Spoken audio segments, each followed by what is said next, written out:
It's 2 a.m. You're not asleep. You're staring at a screen, your thumb numb from scrolling. You know you should stop. You know you'll hate yourself in the morning. A voice in your head screams, "You are so lazy. You have no self-control. You are broken." The next day, you buy a new book on how to break bad habits. You draw up a new ruthless schedule. You declare war on yourself. And you will fail. You will fail not because you are weak, but because you're fighting the wrong enemy. In fact, you're fighting the only part of you that's telling the truth. We have been sold a multi-billion-dollar lie that our bad habits are a failure of discipline. But what if they aren't failures at all? What if you secretly love your bad habits because they are the last desperate messengers from your true self? There's an ancient counterintuitive view from Taoist monks that explains this. It's a philosophy of naturalness, and once you understand it, you won't need to break your bad habits, you'll simply outgrow them. The story I'm about to tell you happened to a man we'll call Mark. Mark was a productivity expert. His calendar was a work of art. His to-do lists were perfect. He was a machine designed to win. But Mark had a secret. Every night from 9 p.m. until 1 a.m., he would play video games compulsively. He hated it. It was his bad habit, the one flaw in his perfect system. He read every book. He tried dopamine fasts. He installed blockers. He waged a holy war on this part of himself. And the habit only got stronger. This is the great paradox. The self-help industry, from Atomic Habits to the 4-hour workweek, is built on the Western idea of conquest. It's man versus nature. It's you versus your lazy, broken brain. It's a war. And as the philosopher Alan Watts said, the problem with getting rid of a part of yourself is that the getter-ridder is the same as the part to be got rid of. You are just teaching your brain to hate itself. Mark was miserable because he was fighting something he couldn't even imagine. He was fighting his own nature, until he discovered the Taoist concept of Ziran, or naturalness. In a Taoist monastery, a monk doesn't try to be good. They don't force discipline. They are trying to get back to their Ziran, their original natural state. Ziran means of itself, or spontaneously. A tree doesn't try to grow, it just grows. A river doesn't try to flow, it just flows.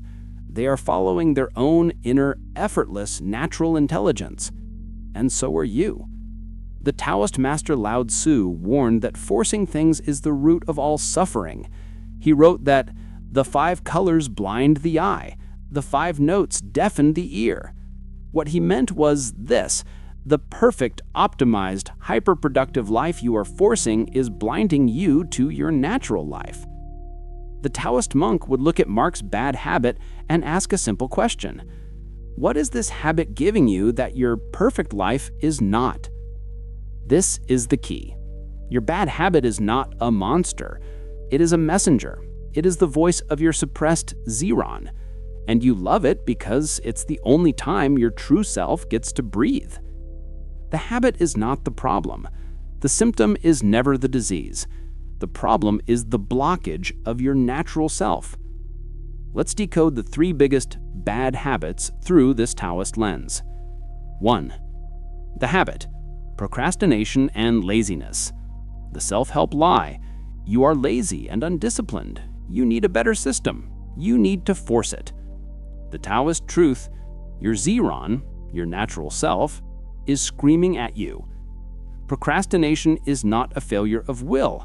It is a no vote from your soul. It's your inner natural intelligence telling you one of 3 things. This task is meaningless, a violation of my values. I am exhausted, and my laziness is a desperate plea for real, deep rest. Or, this is not the right way. The path is blocked. You are forcing, not flowing. You don't love procrastination. You love what it's trying to protect: your energy, your time, and your values.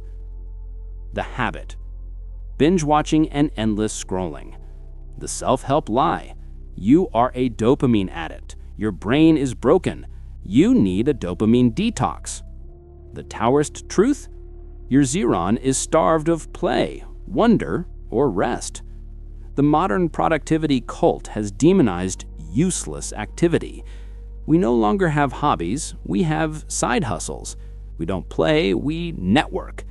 Your bad habit of scrolling or binge watching is your brain's clumsy, desperate attempt to get the play and rest it is naturally designed to have.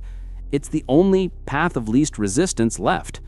You don't love the screen, you love the escape and the permission to be useless that your perfect life has forbidden. The habit. Binge eating junk food. The self-help lie. You have no self-control. You are weak. The Taoist truth. Your Ziran is starved of pleasure, comfort, or energy. Our optimized lives are often sterile and joyless. We eat for fuel, not for pleasure. We work under stress and deplete our body. That craving for chips or ice cream? It's not a demon. It's your natural self, your body, sending a clear signal. I am stressed and need comfort, or I am depleted and need easy, fast energy.